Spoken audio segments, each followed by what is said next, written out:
গুড্ডুর আলাদা ঘর লাগবে বাবা। ও তো বড় হচ্ছে, এভাবে আর কতদিন? আপনি অনুগ্রহ করে যদি বাইরের ঘরে শিফট করেন। সোমার কথা শুনে অবাক হয়ে তাকালেন বিভাস। বয়স তো বাড়ছে, ৭৮-এ পা দিয়েছেন কিছুদিন হলো।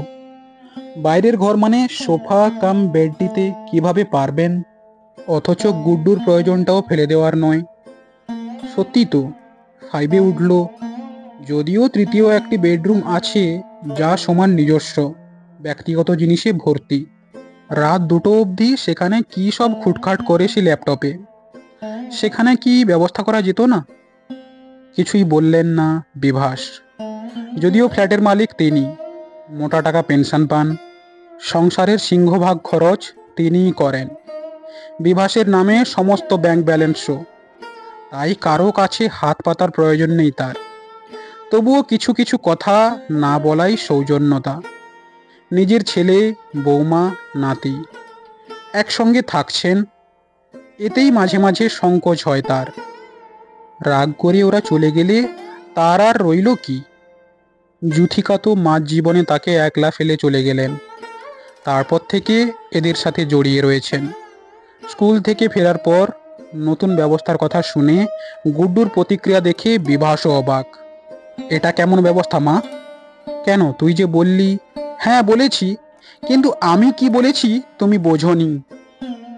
রাতে সোফাকাম বেডের অনভ্যস্ত পরিসরে ঘুম আসছিল না বিভাসের। হঠাৎ গুড্ডুর গলা, দাদু, ও দাদু, আমার একা শুতে ভয় করছে, চলো আজ থেকে তুমি আর আমি। না, না রে দাদু ভাই, তোর মা আবার।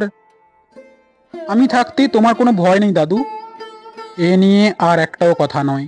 একটি 10 বছরের ছেলে কথাটা বলছে, না 28 বছরের যুবক, তা বোধগম্য হচ্ছিল না বিভাসের।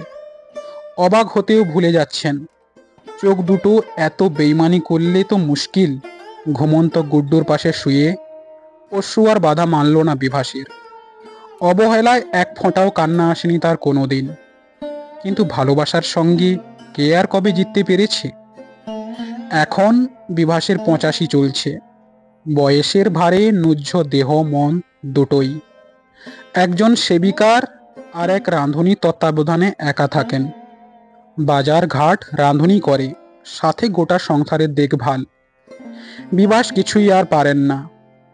তন্ময় আর সোমা 3 বছর হলো চলে গিয়েছে তাদের নতুন ফ্ল্যাটে। তাকে দেখতে আসার অবশ্য সময় হয় না কারো। 3 মাস পর পর এসে তন্ময় ব্যাংকের টাকা তুলে নিয়ে যায়।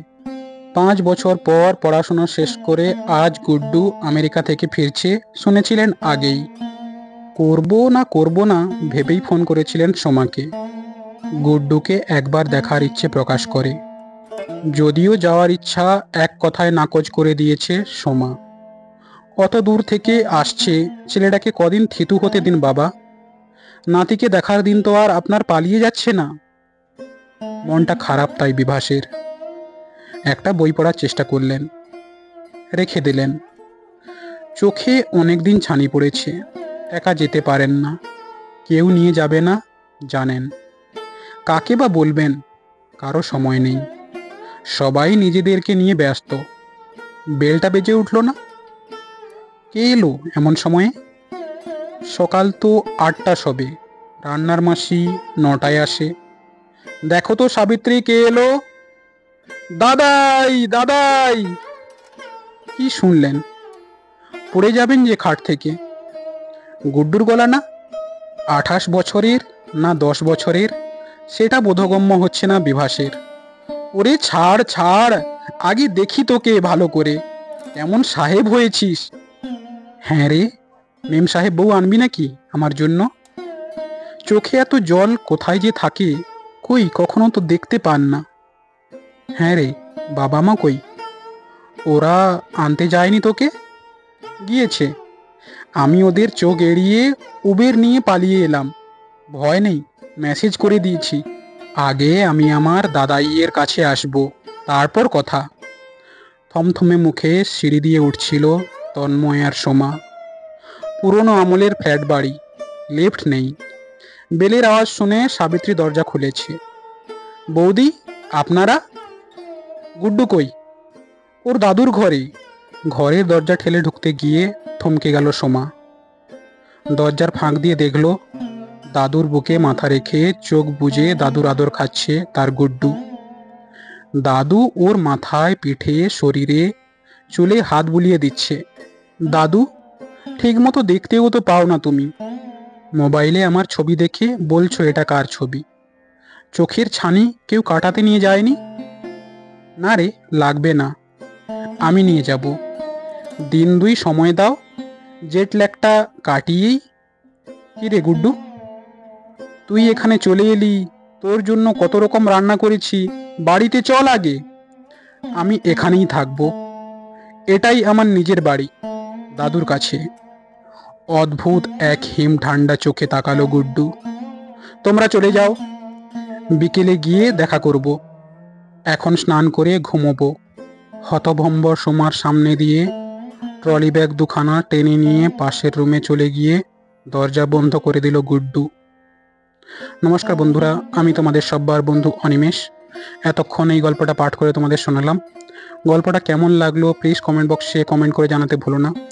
যারা আমার নতুন বন্ধু আমার চ্যানেলে এসছো তাদেরকে বলবো, যদি ভালো লেগে থাকে প্লিজ চ্যানেলটা সাবস্ক্রাইব করে পাশে থাকা বেল আইকনটা প্রেস করে দিও, যাতে আমি নিত্য নতুন ভিডিও যখনই আপলোড করব তোমাদের কাছে তার নোটিফিকেশনটা চটপট করে পৌঁছে যায় আর তোমরা আমার ভিডিওটা তাড়াতাড়ি দেখতে পারো।